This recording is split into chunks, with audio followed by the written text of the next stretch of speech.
ওই বাচ্চাটা কোথায় আছে, আমি ওই বাচ্চাটার সন্ধান চাচ্ছিলাম। সে আমাকে হুট করে ফোন দেয় রাতের বেলা, ফোন দিয়ে বলতেছে তুই আর এখানে কালকে থেকে আসবি না। তাকে আমরা আজকেই গ্রেপ্তার করেছি।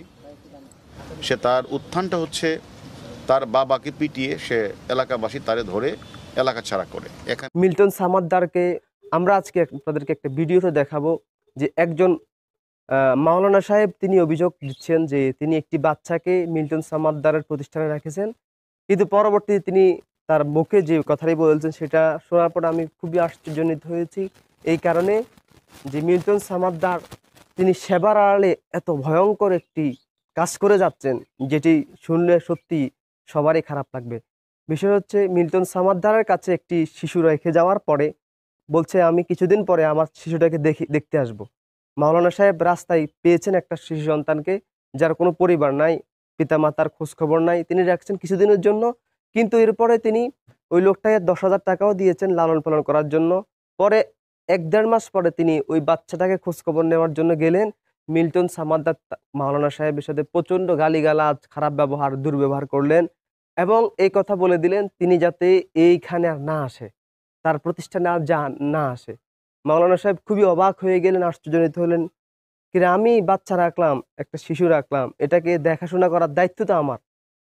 এখন মিল্টন সামাদ্দার অনেক বড় অফিসারদের মাধ্যমে, নৌবাহিনী, সেনাবাহিনীর মাধ্যমে ওই মাওলানা সাহেবকে হুমকি দামকি দেওয়ার চেষ্টা করছেন। পরবর্তীতে মাওলানা সাহেব বললেন আমি চলে যাব, আমি আর এখানে আসবো না, কিন্তু আমি যে শিশুটাকে রেখেছি শিশুটাকে দিয়ে দেন, শিশুটাকে নিয়ে চলে যাই। কিন্তু পরবর্তীতে সেই লোকটা মিল্টন সামাদ্দার ওই শিশুটিকে দিতে তিনি অক্ষম হলেন, তিনি দিতে পারেন নাই। ফলে বোঝা যাচ্ছে যে তিনি শিশুটিকে বিক্রি করে দিয়েছেন। এখন শিশুটি কোথায়, এবং একথাও তিনি বলছেন মাওলানা সাহেব, তিনি যে মিল্টন সামাদ্দার 10 লক্ষ টাকা এর বিনিময়ে এই শিশুটিকে বিক্রি করে দিয়েছেন।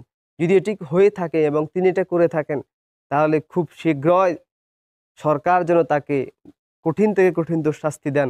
কারণ মানুষের অঙ্গ প্রত্যঙ্গ বিক্রি করা এটা ইসলামী শরীয়তে যেরকমভাবে খুব ভয়ঙ্কর হারাম এবং জঘন্যতম হারাম কাজ, এবং শিশু বিক্রি এবং মানব, যিনি স্বাধীন মানবকে বিক্রি, এটাও ভয়ঙ্কর ধরনের অপরাধ।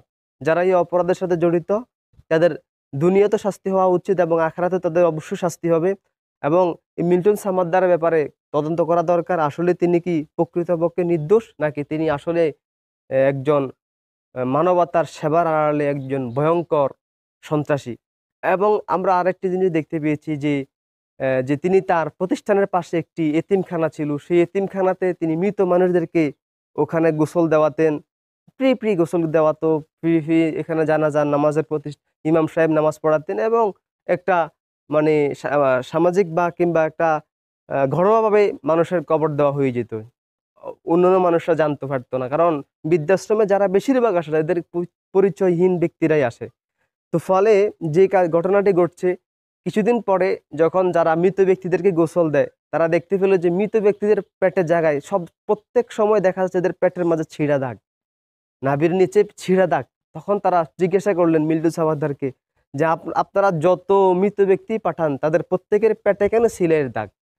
তখন এই প্রশ্ন করার পরে এরপর থেকে মিল্টন সামাদ্দার আর লোক সেখানে পাঠান না। তার মানে তিনি কিডনি বিক্রি করেন নাকি এটা আসলে কোনো চিকিৎসা কিংবা অন্য কোনো ক্ষতের দাগ, এটা আসলে তদন্ত করা দরকার প্রয়োজনে মৃত ব্যক্তিদেরকে উঠিয়ে এনে ফরেনসিক রিপোর্ট বের করে মিল্টন সামাদ্দারের বিরুদ্ধে আইনি মামলা চালানো দরকার, যাতে করে এইরকম মানুষের আবেগকে পুঁজি করে আর কোনো ব্যক্তি যাতে ব্যবসা করতে না পারে, আর কোনো ব্যক্তি যাতে মানুষের আবেগকে পুঁজি করে কোটি কোটি টাকার মালিক হতে না পারে, আর কোনো ব্যক্তি যাতে মানুষদেরকে বিক্রি করতে না পারে, মানুষের অঙ্গ প্রত্যঙ্গ বিক্রি করতে না পারে, প্রকৃতপক্ষে তিনি যদি এই অপরাধী হয়ে থাকেন।